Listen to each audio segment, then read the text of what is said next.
বিসমিল্লাহির রহমানির রহিম। আর রহমান, পরম দয়ালু আল্লাহ আল্লামাল কুরআন, এই কোরআনের শিক্ষা দিয়েছেন। খালাকাল ইনসান, আল্লামাহুল বায়ান। তিনি মানুষকে সৃষ্টি করেছেন এবং তাকে কথা শিখিয়েছেন। আশ-শামসু ওয়াল কমারু বিহুসবান, ওয়ান-নাজমু ওয়াশ-শাজারু ইয়াসজুদান।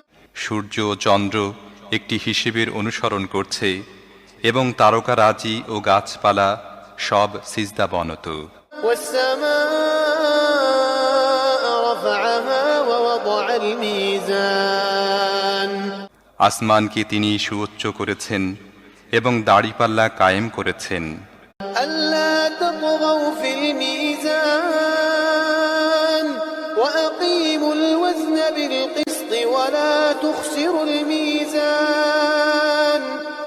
এর দাবি হলো, তোমরা দাড়িপাল্লায় বিশৃঙ্খলা সৃষ্টি করো না, ইনসাফের সাথে সঠিকভাবে ওজন করো এবং ওজনে কম দিও না। ওয়াল-আরদ ওয়াদা'আহা লিল-আনাম। পৃথিবীকে তিনি সমস্ত সৃষ্টির জন্য বানিয়েছেন। ফিহা ফাকিহাতু ওয়ান-নাখলু যাতুল আকমাম। এখানে সব ধরনের সুস্বাদু ফল প্রচুর পরিমাণে আছে। খেজুর গাছ আছে যার ফল পাতলা আবরণে ঢাকা। ওয়াল-হাব্বু যুল আসফি ওয়ার-রাইহান, ফাবিআইয়ি আলা'i রাব্বিকুমা তুকাযযিবান। নানা রকমের শস্য আছে যার মধ্যে আছে দানা ও ভুসি উভয়ই। অতএব হে জিন ও মানব জাতি, তোমরা তোমাদের রবের কোন কোন নিয়ামতকে অস্বীকার করবে?